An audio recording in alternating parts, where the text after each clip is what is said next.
ગ્રામ્ય વિસ્તારોમાં ઈંધણની અછત મુદ્દે કેબિનેટમાં ખાસ ચર્ચા થઈ છે અને જરૂરી વિસ્તારોમાં પુરવઠો પહોંચાડવામાં આવશે તેવું મુખ્યમંત્રી દ્વારા કહેવાઈ રહ્યું છે। મુખ્યમંત્રીએ હાલાકી ટાળવા માટે ખાસ સૂચના આપી છે અને આ વધતી માંગ વચ્ચે વ્યવસ્થા ગોઠવવામાં પણ આવી રહી છે। 35 થી 40% માંગ વધતાની સાથે જ લોકોમાં અત્યારે ચિંતા વધી છે અને અફવાઓથી સાવધાન રહેવાની પણ ખાસ અપીલ તેઓ કરી ચૂક્યા છે।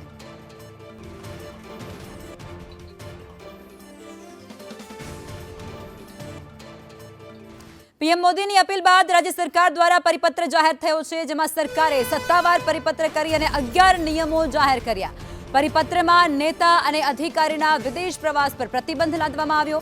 सरकारी खर्च में पण काप, ईंधण में बचतना आदेश, मीटिंग में टेक्नोलॉजीनो महत्तम उपयोग करवानुं कहेवायुं छे अने उपरांत अनेक एवा विभागों छे जेमां वधाराना सरकारी वाहनों जमा करवानी पण सूचना आपी देवाई छे। એટલું જ નહીં, સરકારી વિભાગોની કેન્ટીનમાં પીએનજી કનેક્ટિવિટી ફરજિયાત કરવા માટે કહેવામાં આવ્યું છે। સરકાર દ્વારા આ પરિપત્રમાં 11 આદેશો આપવામાં આવ્યા છે, જેમાં અનેક જે અધિકારીઓ અને નેતાઓ છે તેમને આવરી લેવામાં આવ્યા છે। ખાસ તેમના દ્વારા જે સૂચના છે, જેમ કે કેન્દ્ર અને અન્ય રાજ્યની બેઠકોમાં જે ઓનલાઈન પ્રક્રિયા છે તેને વધારવા માટે કહેવામાં આવ્યું છે। જિલ્લા બહારની મુસાફરી છે જેમાં ઉચ્ચ અધિકારીઓની મંજૂરી લેવી પડશે। હવે जे पण अधिकारी के नेता ए जिला बहार जशे अने अचूक परवानगी लेवी पड़शे। वधाराना सरकारी वाहनों जे छे अत्यारे तेने तमाम वाहनोने जमा करावी देवा पड़शे। पेट्रोल अने डीजलना बदले हवे इलेक्ट्रिक के पछी हाइब्रिड वाहनोनो उपयोग वधु करवामां आवे तेवी पण तेमां जोगवाई छे। अने गांधीनगरमां शेठनी शिखामण ए झापा सुधी एक कहेवत सारी ठरी छे, जेमां ईंधण बचतनी पीएमनी अपीलनी मंत्रीओए अवगणना करी नाखी छे। आ कोई पहलीवार नथी बन्युं। केबिनेट बैठक वखते मात्र 6 मंत्रीओए अपीलनुं पालन कर्युं। केबिनेट बेठकमां 18 मंत्रीओ अलग अलग गाड़ीओमां एकला पोते આવ્યા। सीएमए पीएमनी अपीलनुं मान राख्युं। અને આ જ મુદ્દે વધુ વિગતો અમારા સંવાદદાતા નિર્મલ દવે આપશે। નિર્મલ અમારી સાથે જોડાઈ ચૂક્યા છે। નિર્મલ, જે કહેવત કહેવામાં આવે છે કે શેઠની શિખામણ ઝાપા સુધી, એ અહીં સાચી ઠરી હોય તેવું લાગે છે, કારણ કે અધિકારીઓ તો માનવા તૈયાર જ નથી। એ તો પોતાની આ વીઆઈપી કલ્ચરમાંથી બહાર જ નથી આવતા।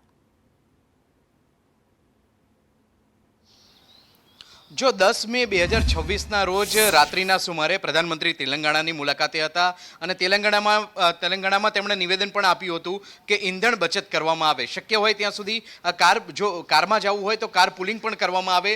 વિવિધ 7 મુદ્દાની અપીલ પ્રધાનમંત્રી દ્વારા કરવામાં આવી હતી।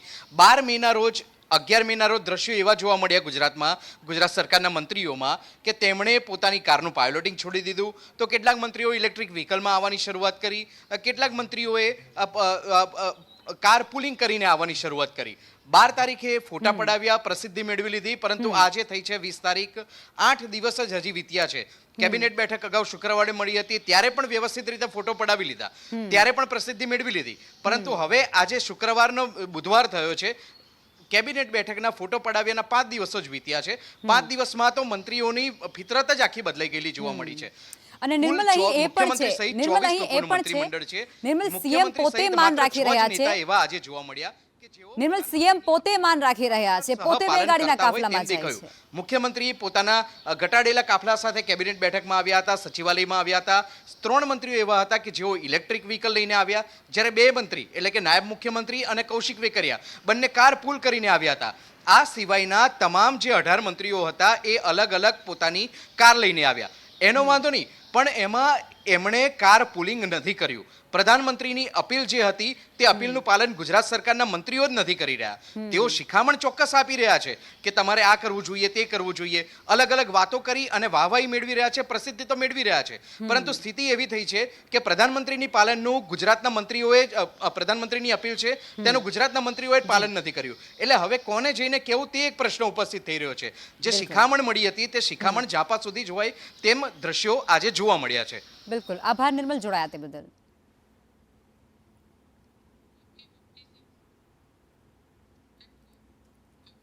पीएम मोदी की अपील ए अधिकारीओ घोड़ीने पी गया। मंत्रीओ तो मंत्री पण हवे अधिकारीओनी पण अपील अवगणना सामे आवी छे।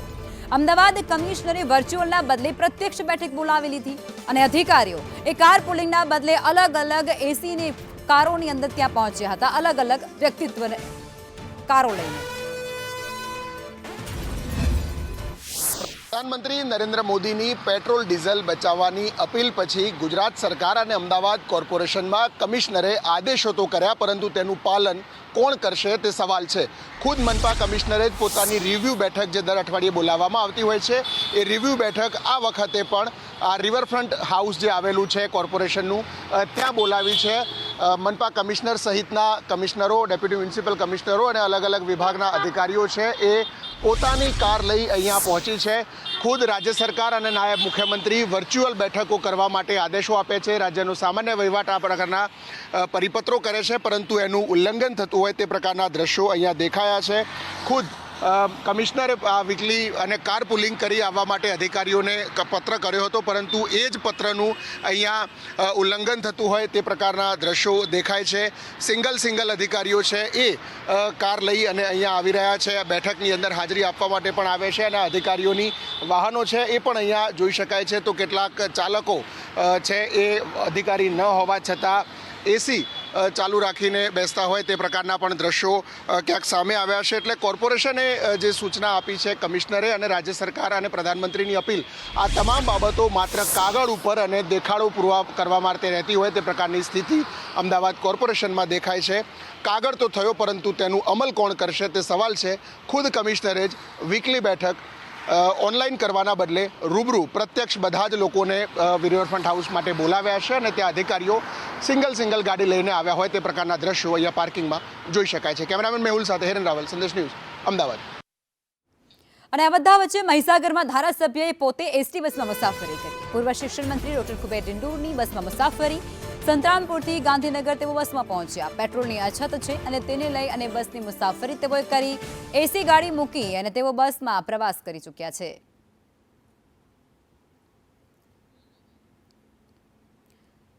તો નાગરિકોને અત્યારે ઓછું ઈંધણ મળી રહ્યું છે અને પેટ્રોલની અછત છે. પીએમ દ્વારા ખાસ અપીલ પણ કરવામાં આવી છે અને ત્યારબાદ ધારાસભ્ય હોય કે પછી મંત્રીઓ હોય તે ક્યાંક ને ક્યાંક એ અપીલનું પાલન કરે છે, પણ ક્યાંક નથી પણ કરતા. ત્યારે ડોક્ટર કુબેર ડિંડોર જેવો એસટી બસની અંદર મુસાફરી કરી અને ગાંધીનગર પહોંચ્યા.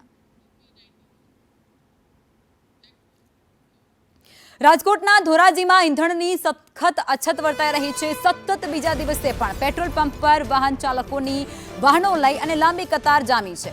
ડીઝલ પુરાવવા માટે વાહનોની લાંબી લાઈનો લાગેલી છે. લોકોની જરૂરિયાત પ્રમાણે તેમને ડીઝલ પૂરતું નથી મળતું. ડીઝલ ન મળતાની સાથે જ સ્થાનિકો અને ખેડૂતો ખૂબ જ પરેશાન છે. ધોરાજીની આસપાસના મોટા ભાગના પેટ્રોલ પંપો અત્યારે ખાલી થઈ ગયા હોય તેવો ઘાટ સર્જાયો છે. અત્યારે અમારી 2 ગાડી લોન ઉપર છે. અત્યારે ડીઝલ નથી મળતું. કાલે 2500 રૂપિયામાં પોરબંદર ગયો હતો ને 5000 રૂપિયા ટ્રેક્ટર વાળાને ધોરાજી પૂર્યો. અત્યારે લાઈનમાં 6 વાગ્યાના ઊભા છે. 500નું ડીઝલ મળે છે. આ 500ના ડીઝલમાં ઘરે પૂરવું કે ધંધો કરવો? નાના 1-2 હજારનો હપ્તો છે. સરકાર માફ કરી દે, બેંકવાળા માફ કરી દે, લોનવાળા માફ કરી દે. કાં ડીઝલ દીધો ને કાં ડીઝલ પંપ બંધ જ કરો, કાં ધંધો જ બંધ કરી દે. આમાં ખૂબ હેરાન ગતિ.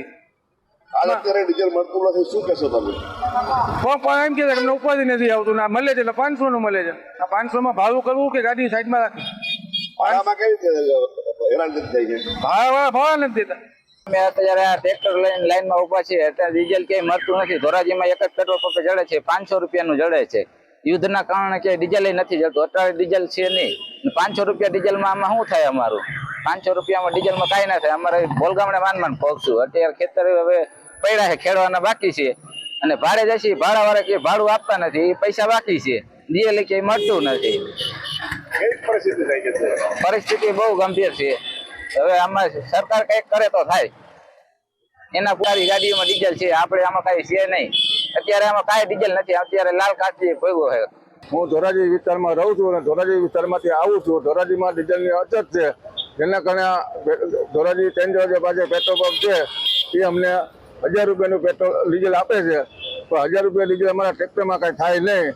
જેથી કરીને અમારે ઓછામાં ઓછું 2000નું રોજનું ડીઝલ વપરાય છે ખેતી કામમાં માટે. એટલે અમે ધોરાજીના ડીઝલ લેવા માટે લાઈનમાં ઊભા છે. બીજે ક્યાંય મળે છે પેટ્રોલ પંપ? એટલે બીજે ક્યાંય ડીઝલ મળતું નથી કે ધોરાજીમાં. આ ડીઝલની અસર છે, શું કહો છો? તમને કઈ હેરાન નથી થાય?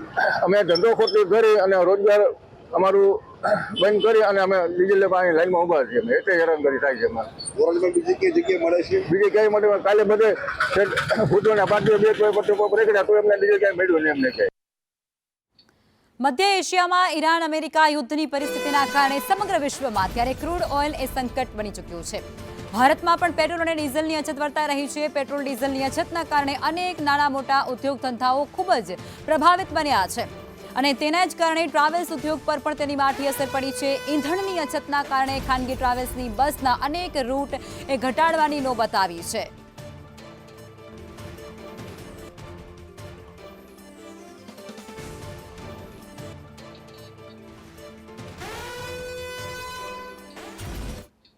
મુખ્યમંત્રી ભૂપેન્દ્ર પટેલ અને નાયબ મુખ્યમંત્રી હર્ષ સંઘવીની જેપીસી સાથેની વિશેષ બેઠક પૂર્ણ થઈ ચૂકી છે.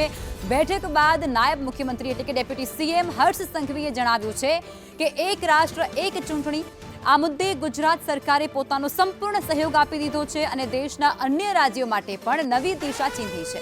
સરકારના સર્વે મુજબ વારંવારની ચૂંટણીઓના કારણે આખી જ સરકારી ટીમ એ રોકાયેલી રહે છે, જેનાથી અંદાજે 50 લાખ કલાક બગડે છે અને સામાન્ય નાગરિકોના વિકાસ કાર્યોને આડઅસર પહોંચે છે. ગુજરાત સરકાર દ્વારા પાર્લામેન્ટ દ્વારા નિમાયેલી joint parliamentary committee one nation one election માટે જ્યારે આ કમિટી ગુજરાત પધારેલી છે, છેલ્લા 2 દિવસથી રાજ્યના વિવિધ મંડળો દ્વારા, રાજ્ય સરકારના વિભાગો દ્વારા અને આજે આદરણીય મુખ્યમંત્રી શ્રી અને રાજ્ય સરકાર દ્વારા વન નેશન વન ઇલેક્શન એ દેશના હિતમાં, રાજ્યના હિતમાં, દેશના સૌ નાગરિકોના હિતમાં જ્યારે આ અદ્ભુત વિચારના આગળ વધી રહી છે, ત્યારે રાજ્ય સરકાર દ્વારા સંપૂર્ણપણે વન નેશન વન ઇલેક્શન માટે સહયોગ તથા સંપૂર્ણપણે આ દિશામાં તૈયારીઓ દર્શાવેલી છે. અને ગરમીને લઈ હવામાન વિભાગની મોટી આગાહી. દેશમાં હાલ ગરમીમાંથી રાહત નહીં મળે. 1 અઠવાડિયા સુધી ગરમીથી રાહત નથી મળવાની. ઉત્તર પશ્ચિમ અને મધ્ય ભારતમાં ગરમીની સ્થિતિ છે. યુપી અને મધ્યપ્રદેશમાં 7 દિવસ ઓરેન્જ એલર્ટ જાહેર થયું છે. દક્ષિણ યુપીમાં 3 દિવસ માટે રેડ એલર્ટ છે, તો પછી ઉત્તર મધ્ય ભારતમાં 3 દિવસ માટે રેડ એલર્ટ જારી છે અને દિલ્હીમાં 7 દિવસ માટે ઓरेंज अलर्ट जारी है. इस वक्त हमारे साथ बातचीत करने के लिए भारतीय मौसम विभाग के वरिष्ठ वैज्ञानिक नरेश कुमार जी हैं. सर, ये बताएं कि बहुत सारे जगह पे जो बाहर इंडिया में रेड कलर का पैच दिखाई दे रहा है, तो उसका क्या मतलब है? पूरे देश भर में अगर हीट वेव की बात करें तो उसकी क्या है? देखिए, इस समय इंटायर नॉर्थ वेस्ट इंडिया और इसके साथ ही सेंट्रल इंडिया में हीट वेव कंडीशंस प्रिवेल कर रही हैं, जिसके लिए हमारा पंजाब, हरियाणा, उत्तर प्रदेश, मध्य प्रदेश के लिए हमारा आने वाले 6 से 7 दिन का ऑरेंज अलर्ट है. और उसके साथ ही हमारा southern part of Uttar Pradesh, northern part of Madhya Pradesh के लिए भी आने वाले 3 दिनों के लिए रेड अलर्ट है.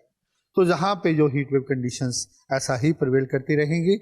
इसके साथ अगर आप एनसीआर दिल्ली की बात करें, एनसीआर दिल्ली में भी 7 दिन के लिए हमारा ऑरेंज अलर्ट है. वहाँ हमारा अनुमान है कि टेम्परेचर 45 डिग्री से ज़्यादा ही रहेंगे और आजकल के लिए हो सकता है जो टेम्परेचर्स हैं वो 47 के अराउंड भी रह सकते हैं.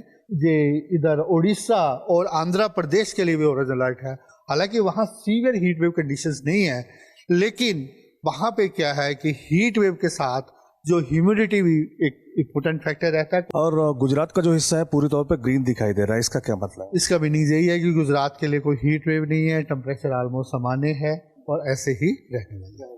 और खास करके जो पूरे देश की नज़र है कि आप लोगों ने 26 तारीख की डेट तय की है मानसून की दस्तक की, तो उसकी क्या कंडीशन है? उसका अभी वही स्टेटमेंट हम परसिस्ट कर रहे हैं. 26 मई ±4 डेज जो हमारा मॉडल उसमें रहेगा, तो वही हमारा स्टेटमेंट है, उसमें भी कोई चेंज नहीं है. मानसून 26 को ही दस्तक देगा और गुजरात में जो मानसून है वो सामान्य रहेगा.